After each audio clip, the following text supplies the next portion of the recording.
Recording in progress. So today's guest is Raquel González Expósito. I really wanted to put like all the name correctly. She's an international and multilingual SEO consultant, and I'm very happy to talk with her about some very specific SEO area where you are doing SEO in other and very specific language, and especially the language that is some kind of far away from the European USA. Like we used to work for these countries and like for these languages, but actually she's doing SEO in Japanese and like for South Korea. So that was main interest for me to see like what's the same, what's different, and like how we are approaching these SEO tasks, and again in general SEO approach in the cultures that are far away from where we are based. So Raquel, thank you so much for your time and thank you for coming. Hi, thank you so much for having me. I always watch many episodes of your podcast actually, so I'm very excited that you invited me, and yeah, I hope my contribution is useful. Yeah, thank you so much. So basically, my initial idea when I was seeing you on LinkedIn that you are constantly working on like these languages, I was like, wow, like I couldn't do that because even for me, the English is, like that's the farthest that I can go with the English because it's not my native language, and I was struggling with that English as well. So I was like, how she's doing that in so in these kinds of languages that are not, like you're not hearing these languages every day on the street, like you're not communicating. So what was actually your story, how you enter like these markets, and like how did you learn these languages and then like doing it from the SEO perspective? So for me, like for people that don't know it, my main background is translation. Like I always started with translation. So when I was young, I always like studying new languages, and studying new cultures. I thought that was very interesting. And when I went to university, we could do an exchange to another country. And I was like, well, I already was learning some Korean. I'm like, why not, right? So I went there. I fell in love with the country, with the language, everything.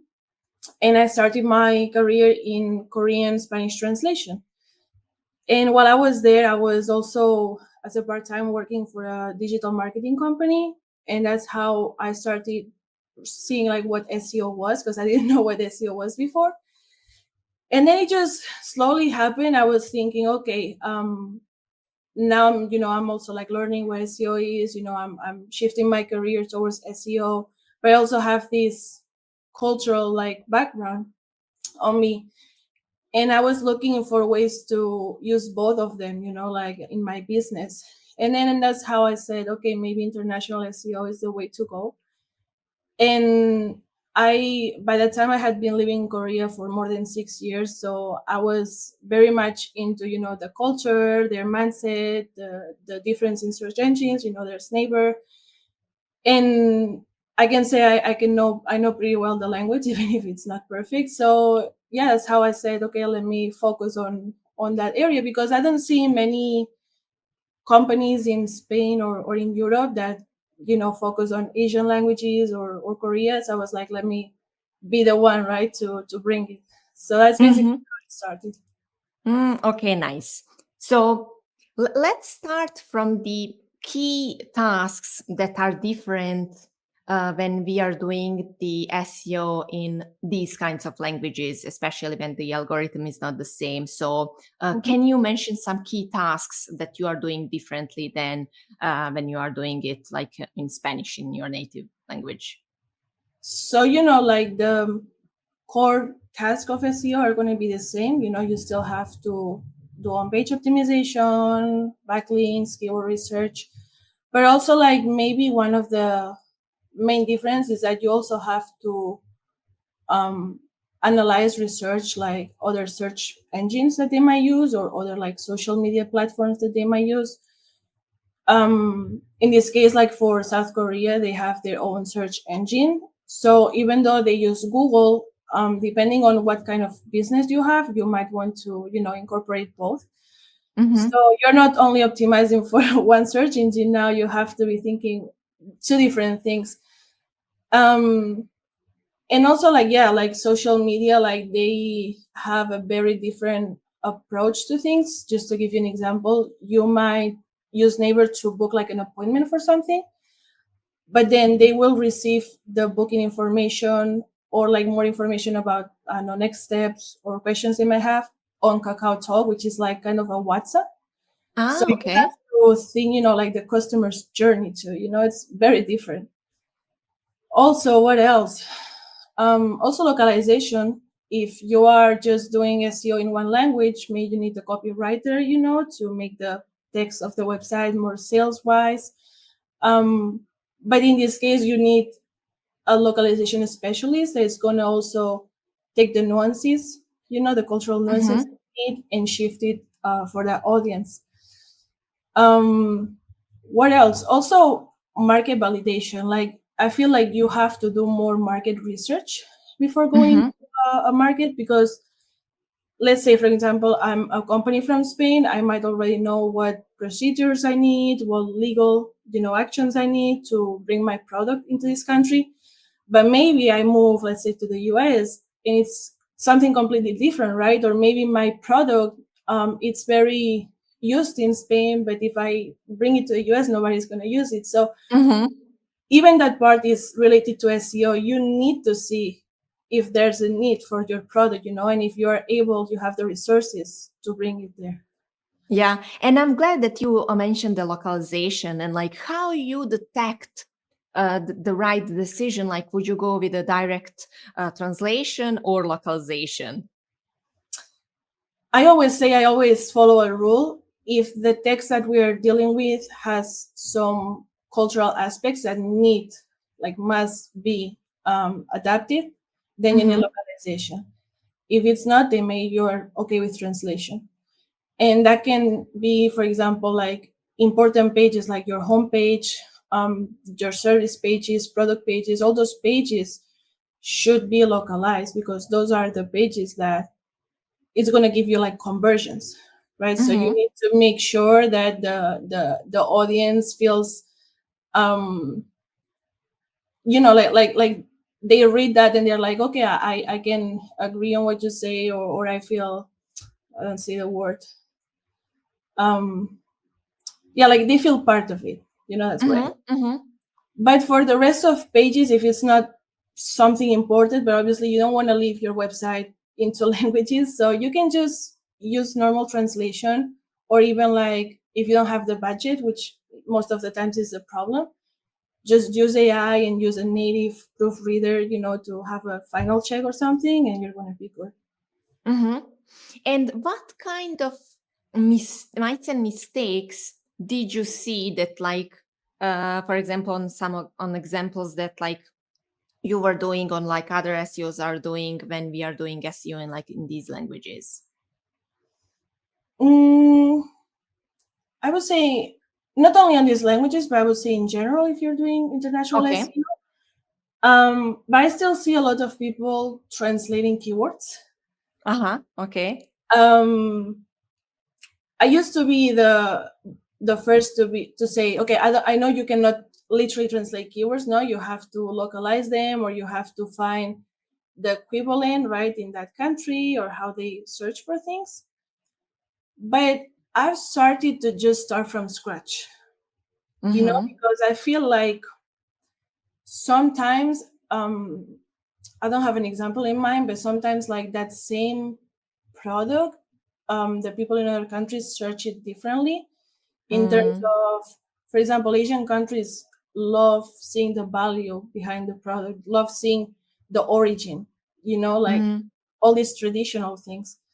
But maybe in other countries, they don't value that much. So when you're doing keyword research, maybe there's some keyword related to that, right? Like, what's the process of making this or something that might be valuable in the Asian countries, but maybe it's not that much in Spain, for example. So I feel like by just giving, for example, an SEO specialist a list of keywords in Spanish and be like, oh, can you, help me do the keyword research for Japan or Korea? Maybe we're missing those little keywords that might be valuable. So I like to just tell them, okay, start from scratch. Let me know what you find on that topic. And then we can see, okay, so we see some keywords that are, equivalent, we can use on the same page. Maybe we have to remove this page. It has no meaning. Maybe we have to add some page. So that's how I kind of approach this right now. And I feel it's better from my perspective. And another mistake related a bit of what we were saying before, localizing.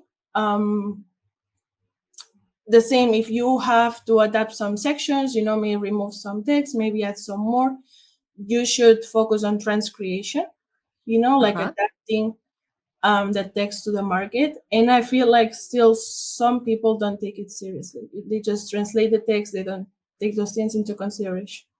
And I think that comes from the inexperience actually doing in these languages. For example, I did just like SEO in English, and like I did some few projects on my own language. Basically, I was doing like more SEO in English than on my native language. But I think that is a gap what we can see until you experience, like on the project. So as many projects you are having on the another language, you are seeing like what can go wrong. Basically, I would just assume that like search intent is completely the same for my native language and English. But when we go to some culture thing, especially in the Asia languages, maybe the search intent is completely different. So would you go in that moment of the search intent? Is it like a significantly different, or if you have, like any experience on your side? Well, when we talk about search intent, I think it's one of the most overlooked parts of international SEO. But that's literally what can make or break your strategy, to be honest. For example, I remember working in a project. I was optimizing for a product for the US and the Spanish markets. When you search for that word in the US, search like not search engine because it's Google, like search results. That keyword was very transactional. Like people were ready to buy. You had like the shopping tab. Like all those things. But when you search the same one for the Spanish market, for Spain, it was more informational. People wanted comparison. Maybe, okay, I want to compare this product with another before buying. I want to read some reviews. So you really had to adapt that, because if not, like you're not going to satisfy Google's, and they're not going to, like show you. So I think it's very important. Like normally what I do is just search the SERPs in that language and see what it shows me. Like if it's showing, I don't know, YouTube videos, maybe we need to also add something, on that. If it's showing me just like informational blogs, like listicles, maybe we have to focus on that. So I try to adapt. And even with different search engines like Neighbor, it can be more difficult because they have their own way of showing results. So in those cases, you really need to see, okay, what are they showing? For example, they give a lot of importance to ads or their own like ecosystem. They have blogs, but Neighbor prefers their own blogs. So you really have to think, okay, maybe if I write about this topic, maybe I have to also write an extra blog for the ecosystem, so it shows. So yeah, I think search intent is very important. And you mentioned the keyword and like in general, keyword research tools in comparing like with the talking with the native speakers. Like how often is actually the talking with the native speakers, or we go just like with the keyword research and like research on the basically going there and seeing like what's happening and what kind of results? I think you have to use both approaches. A keyword research tool is obviously going to give you the data, like you also want to know a bit like the search volume for that keyword, or if it's worth optimizing. You want to see like what the competitors are, if it's something that it's approachable or not. But also at the end of the day, I've had cases where a keyword maybe had not many like search volume search, Mhm. but talking with a native, they were like, no, but you should use this keyword because people is going to be more identified to this one. So Mm. yes, you have to rely a bit on tools, but also double check with the native because they know best. You know, Yeah. it's same with you. Like in your language, if somebody tells you something, you're like, okay, your intuition is telling you, no, I don't think this is gonna work. Maybe we should use this one. Mhm. So yeah, even if you know the language, I know Korean, but still I like to check because I was not born in Korea. You know, there's some nuances that I might not learn. So Mm. I would say And both. yeah, that is the thing that I really wanted to talk about you, like about that mindset shift that are really necessary when we are moving from doing like SEO in our native language and comparing like to these non-native languages. Um, so what exactly, like How how do would you approach, yeah, like differently, like what kind of like mindset blockade you have about this, just like mindset shift that mm, you are seeing like, hey, this is something that I need to adopt when I'm doing the SEO in different language. I think the first thing you have to do is be very open minded, Mm-hmm. and because you know at the end of the day you are doing SEO for a new culture and you may not be used to it, right? And I feel like people in general like to have control, you know, of their decisions and everything. Mm, It may be that you're thinking, okay, this strategy for this market is working perfectly fine. I know it's going to work in this other market. You know, you have this mentality. But I think you have to separate from that thought and be like, no, I have to see, okay, I'm going to listen, right, to a local expert. What does he or she thinks is going to work in that market? And I mm, feel like as human beings, it's very difficult to, you know, like somebody to come and say, no, it's not like that. You have to completely change how you're focusing this thing, you know? nice. So yeah, I would say just that being open minded and willing to learn about that culture and to not just rely on your intuition, but also, you know, like in the experts that are there for you.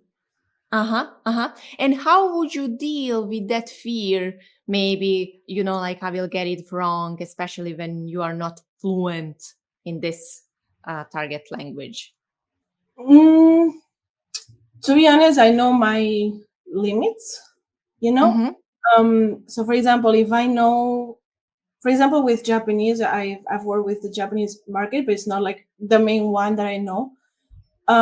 So if I know that I don't understand 100% the culture behind it or how SEO things work there, you know, or I'm not fluent in the language, I always like to work alongside a local SEO, you know, that they know how to do Mm-hmm. things, you know, and they can like give me advice. That way I know like the outcome is going to be solid, you know, and proper.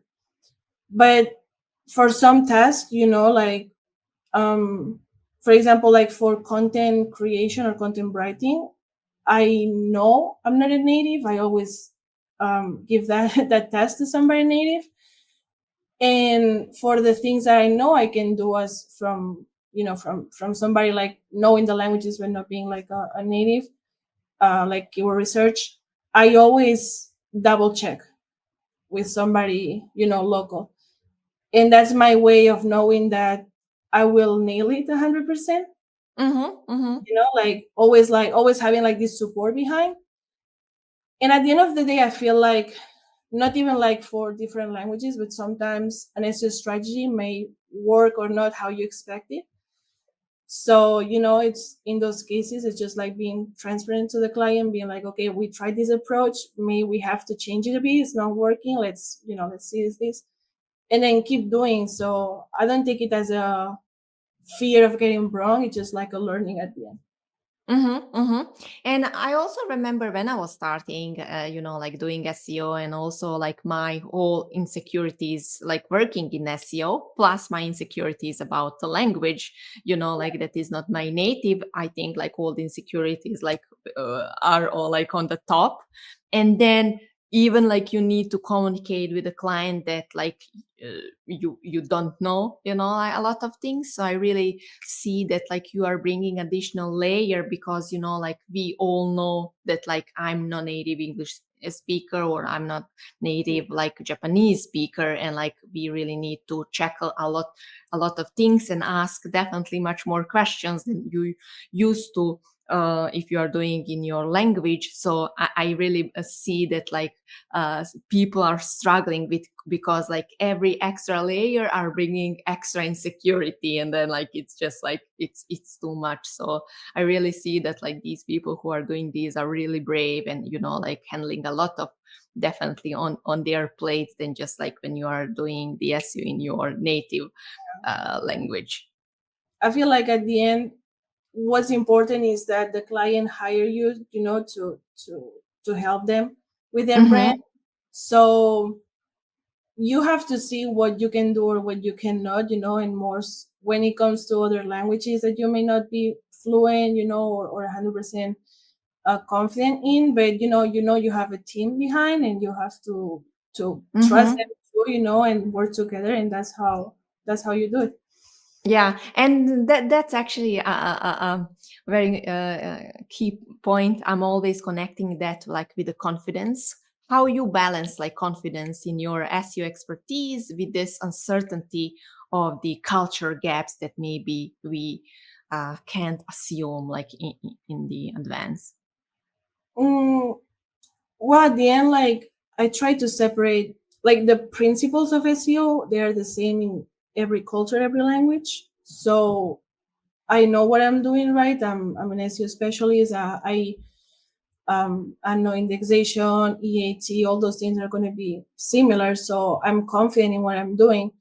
And as I said before, for the things I'm uncertain, like language and culture, always collaborate with local experts, and that's um, how I find that balance between, okay, I'm confident in what I do, but hey, I need some extra help just to make it perfect. Uh, Mm-hmm. Mm-hmm.